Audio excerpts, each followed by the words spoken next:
নমস্কার বন্ধুরা, আজ আমি তৈরি করব টকের ডাল। এই ডাল সাধারণত মুসুর ডাল দিয়ে হয়ে থাকে, তবে নিরামিষ দিনে যদি এই ডাল খেতে হয় তাহলে মটর ডাল দিয়ে টকের ডাল তৈরি করা যায়। গরম ভাতের সঙ্গে এই ডাল খেতে ভীষণই ভালো লাগে। তাহলে দেখে নেওয়া যাক কীভাবে আমি তৈরি করি। দুটো কাঁচা আম নিয়ে নিয়েছি, ভালো করে জল দিয়ে ধুয়ে এর খোলা ছাড়িয়ে নেব।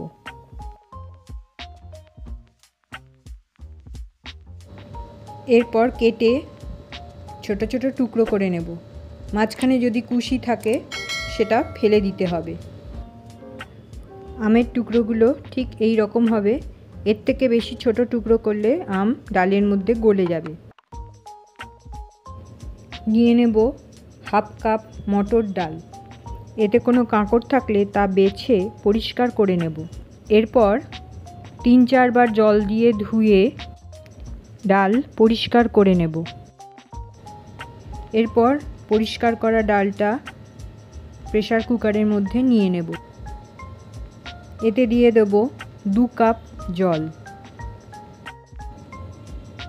আর নুন দিয়ে প্রেসার কুকার বন্ধ করে সেদ্ধ করে নেব। প্রথমে জোর আঁচে একটা সিটি দিয়ে আঁচ কমিয়ে দেব।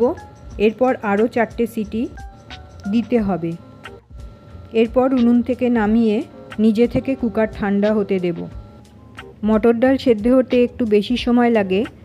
এরপর ঢাকনা খুলে দেখে নেব যে ডাল সেদ্ধ হয়েছে কিনা। ডাল সেদ্ধ হয়ে গেছে। এবার কড়াতে সর্ষের তেল দিয়ে দিলাম। গরম হলে একটা শুকনো লঙ্কা ও কালো সর্ষে দিয়ে ফোড়ন দিলাম। ফোড়নের সুন্দর গন্ধ বেরোলে এতে দিয়ে দিলাম টুকরো করে কেটে রাখা কাঁচা আমগুলো। এবার নাড়াচাড়া করে এতে দিয়ে দিলাম হলুদ আর দিয়ে দিলাম নুন। এবার ভালো করে নাড়াচাড়া করে ঢেকে আমটাকে একটু সেদ্ধ হতে দেব। 3-4 মিনিট পর ঢাকনা খুলে দেখে নেব আম সেদ্ধ হয়েছে কিনা। এরপর এতে দিয়ে দেব আগে থেকে সেদ্ধ করে রাখা ডাল আর কিছুটা জলও এর সঙ্গে মিশিয়ে দেব। যে যেমন পাতলা ডাল খেতে পছন্দ করেন সেই হিসাবে এখানে জল ব্যবহার করবেন। এবারে দিয়ে দেব চিনি। টকের ডাল একটু মিষ্টি হয়, সেই বুঝে এখানে চিনি ব্যবহার করবেন।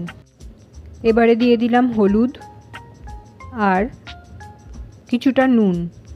ডাল সেদ্ধ করার সময়ও নুন ব্যবহার করা হয়েছে, সেই বুঝে এখানে নুন ব্যবহার করতে হবে। এবারে দিয়ে দিলাম একটা কাঁচা লঙ্কা এবং ডাল ভালো করে ফুটিয়ে গরম গরম পরিবেশন করে দেব। তৈরি হয়ে গেল টকের ডাল। গরমকালে দুপুরবেলা গরম ভাতের সঙ্গে এই টকের ডাল খেতে খুবই ভালো লাগে। তাহলে ঝটপট তৈরি করে ফেলুন টকের ডাল।